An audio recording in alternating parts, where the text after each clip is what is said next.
Hello guys, स्वागत है आप लोगों का अपने यूट्यूब चैनल असमन कोचिंग क्लासेस में। आज हम लोग सीखने वाले हैं गाइस, जैसे आज आप लोग है ना, जितने भी अपने भाई लोग हैं जो सीटेट का पेपर देने गए थे, है ना, जो सभी भाई लोग जो सीटेट का पेपर देने गए थे वो अपना आंसर की मिला लेंगे यहाँ पर कि सीटेट का पेपर में जैसे आप लोग बनाए हो तो उसमें सही क्या हुआ है ना, कितने गलत हुए हैं कितने सही हुआ है, यही आप लोग मिलान कर लीजिए। देख लीजिए यहाँ पर अपन बात करते हैं जो सीटेट का पेपर है। सबसे पहले 5 भागों में हुआ था गाइस आज का सीटेट का पेपर। पहला भाग था जिसमें क्या था, अपना बाल विकास था, और ये बाल विकास 30 अंकों का था शुरू में, मतलब 1 से लेकर कितने तक 30 तक प्रश्न पूछे गए थे। और दूसरा अपना गणित पूछा गया था, दूसरा जो है अपना गणित पूछा गया था गाइस, और गणित में ये भी 30 अंकों का था, 31 से लेकर 60 तक प्रश्न था। तीसरा पार्ट था अपना पर्यावरण पूछा गया था, है ना।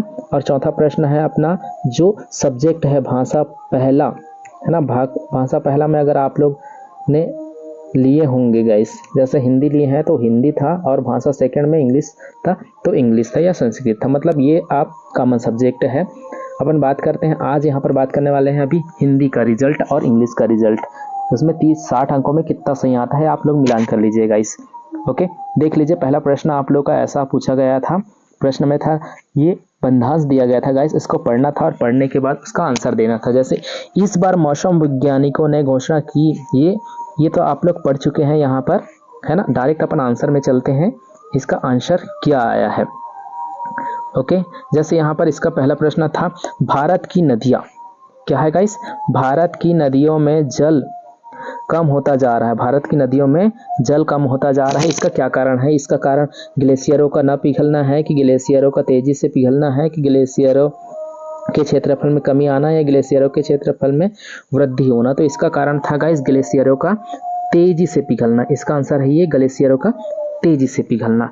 दूसरा क्वेश्चन है हमारा, दूसरा क्वेश्चन क्या था गाइस, दूसरा क्वेश्चन था भारत के किनारे बसे लोगों की आबादी लगभग है, भारत के किनारे बसे लोगों की आबादी तो सबको पता है गाइस, इसका आंसर क्या आएगा, 40 करोड़ है। 87 करोड़, 30 करोड़, 40 करोड़, 96 करोड़ नहीं है, वो 40 करोड़ है इसका आंसर। इसका आंसर 40 करोड़। अगला देख लीजिए यहाँ पर नदियों का पानी धीरे धीरे कम होता जा रहा है। इस वाक्य में ये जो धीरे धीरे आया है गाइस, इस धीरे धीरे का क्या संबोधित करता है, ये विशेषण को संबोधित करता है कि क्रिया विशेषण को, कि क्रिया विशेषण को या प्रविशेषण को, विशेषण क्रिया या क्रिया विशेषण किसको संबोधित करता है। तो ये हम सबको पता है धीरे धीरे, मतलब ये तो ना क्रिया है ना क्रिया विशेषण है, प्रविशेषण, ये क्या है, विशेषण आएगा। इसका आंसर विशेषण आएगा। 24 देख लीजिए, गंधांश में किस संकट की बात की गई है, इस गंधांश में किस संकट की बात की गई, तो इस गंधांश में अपना जल संकट के बारे में बात किया गया है गाइस। कौन सा संकट, जल संकट। और नेक्स्ट क्वेश्चन है अल नीनो का प्रभाव पड़ता है जलवायु पर पड़ता है कि जल स्रोतों पर पड़ता है, मानसून पर या मानव पर।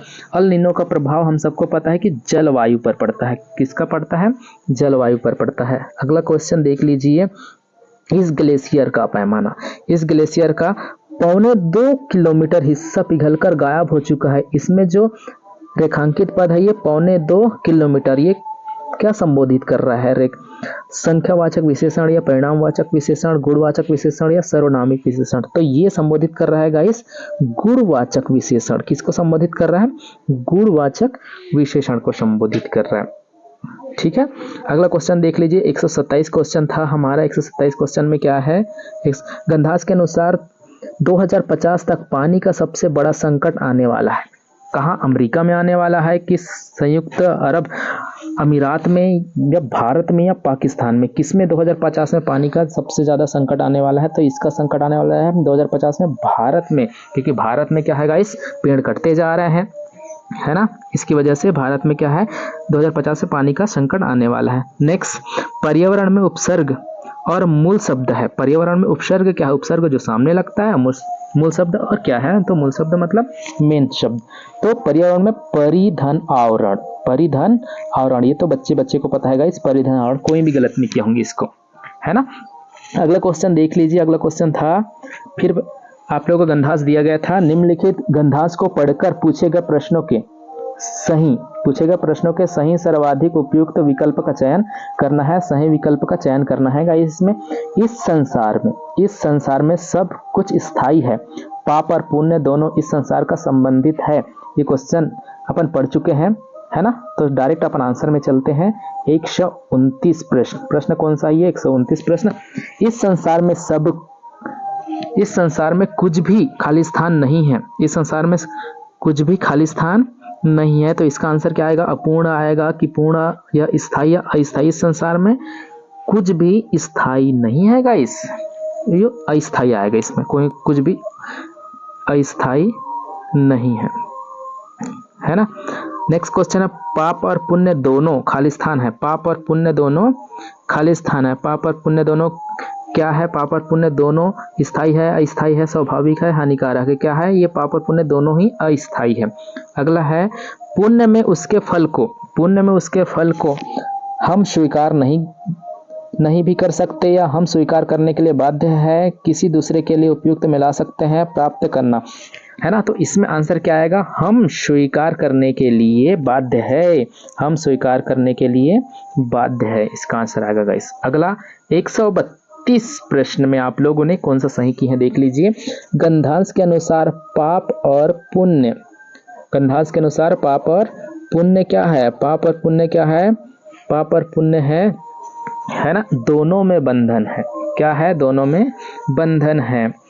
पाप और पुण्य दोनों की तुलना क्रमशः लोहे स्वर्ण लोहे से या लोहे पीतल से या लोहे स्वर्ण से या पीतल लोहे से की गई है गाइस। तो ये इसका लोहे सोने से की गई है। किससे? लोहे और सोने से, लोहे सोने से की गई है गाइस, है ना। समूह में भिन्न शब्द है। समूह में भिन्न शब्द क्या है? समूह में भिन्न शब्द फल, स्वतंत्र, अस्थायी या प्यारा।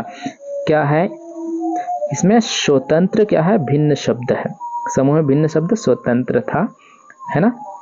अगला देख लीजिए, स्वतंत्र का विलोम क्या है? स्वतंत्र का ये तो सबको पता है। स्वतंत्र का विलोम गुलाम, परतंत्र, दासता या परतंत्रता क्या है? तो इसका है स्वतंत्रता का परतंत्र नहीं, परतंत्रता है गाइस, परतंत्र, है ना, परतंत्रता। अगला देख लीजिए, बुनियादी, इसमें कंफ्यूज होंगे गाइस, ऊपर स्वतंत्र का विलोम परतंत्र नहीं, परतंत्रता है गाइस। बुनियादी चरण में, है ना, ये क्वेश्चन है बुनियादी चरण में। तो इसका आंसर क्या आएगा गाइस? इसका आंसर आएगा आप लोग का, जिससे जांच पत्र व परीक्षार्थी शिक्षार्थी के लिए उपयुक्त विशिष्ट हो, ये इसका आंसर है गाइस। अगला देख लीजिए 100, नेक्स्ट क्वेश्चन इसका,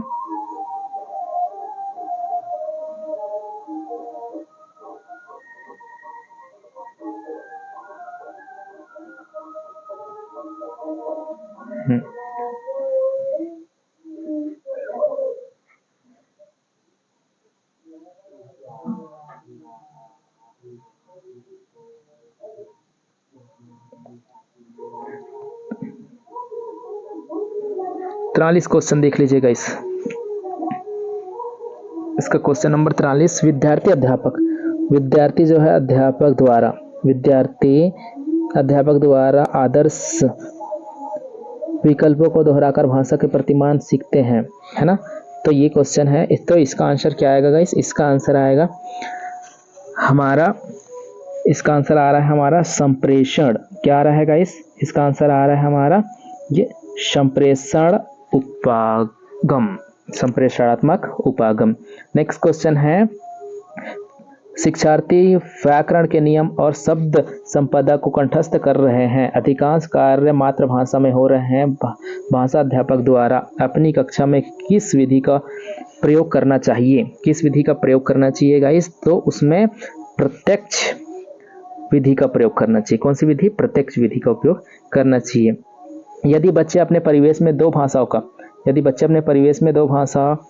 का बोलना सुनते हैं तो दोनों भाषाओं को सुनने में ये अक्सर क्या कर देते हैं गाइस? दोनों भाषाओं को सुनेंगे तो बच्चों को नुकसान होगा या बच्चों को लाभ होगा? कोई प्रभाव नहीं पड़ेगा। बच्चों को तो लाभ होगा ना, कितनी भाषा सुन लो बच्चों को क्या होगा? लाभ होगा। अगला देख लीजिए, क्वेश्चन है 146 क्वेश्चन, पठन सीखने में सबसे बड़ी चुनौती प्रेरणा और अच्छा बाल साहित्य पाने की है ना। तो इसका आंसर क्या आएगा गाइस? जो इस चुनौती को दूर करने के लिए आप क्या कर सकते हैं? इस चुनौती को दूर करने के लिए ये है आपका, विद्यालय और अधिकारियों को चाहिए कि बच्चों को पुस्तक मेले ले जाए, है ना। क्वेश्चन नंबर 146 का 4th आंसर आएगा गाइस। अगला देख लीजिए, प्राथमिक स्तर पर भाषा कौशल का आकलन करने के लिए भाषा अध्यापक और मुख्यतः किस पर ध्यान केंद्रित करना चाहिए? किस पर ध्यान केंद्रित करना चाहिए? तो उचित गति के पाठ के साथ पठन पर ध्यान केंद्रित करना चाहिए गाइस। 3 और क्वेश्चन देख लीजिए यहाँ पर। एक अच्छी वाचन गतिविधि वह है जिसमें गतिवाधन विधि वह है जिसमें क्या होना चाहिए? अधिकांश मुखारित विद्यार्थियों को ही सहभागिता रहती है ना। अगला देख लीजिए, पठन के आरंभ में एक अध्यापक ने अपनी कक्षा के शिक्षार्थी को समूह में बांटा और कहा कि अभी हाल ही में पढ़े गए समाचार पत्र, है ना। तो इसका आंसर क्या आएगा? इसका आंसर आएगा मौखिक प्रवाह अभ्यास, मौखिक प्रवाह अभ्यास। और लास्ट है गाइस, समग्र भाषा का उपागम क्या है? समग्र भाषा का उपागम क्या है? तो अर्थ आधारित या कौशल आधारित या ध्वनियों का मिश्रण। तो ध्वनि, इसका क्या आएगा गाइस? अपना ध्वनि संकेत संबंध में निष्कर्ष निकालना। अब देख लेते हैं अपन इंग्लिश का क्या है गाइस। इसकी इंग्लिश का क्वेश्चन देख लीजिए आप लोग। इंग्लिश का आंसर क्या आएगा? इंग्लिश का नेक्स्ट वीडियो में देखते हैं गाइस। वीडियो बड़ा हो जाएगा इसलिए अपन एक और वीडियो बना रहे हैं। ओके।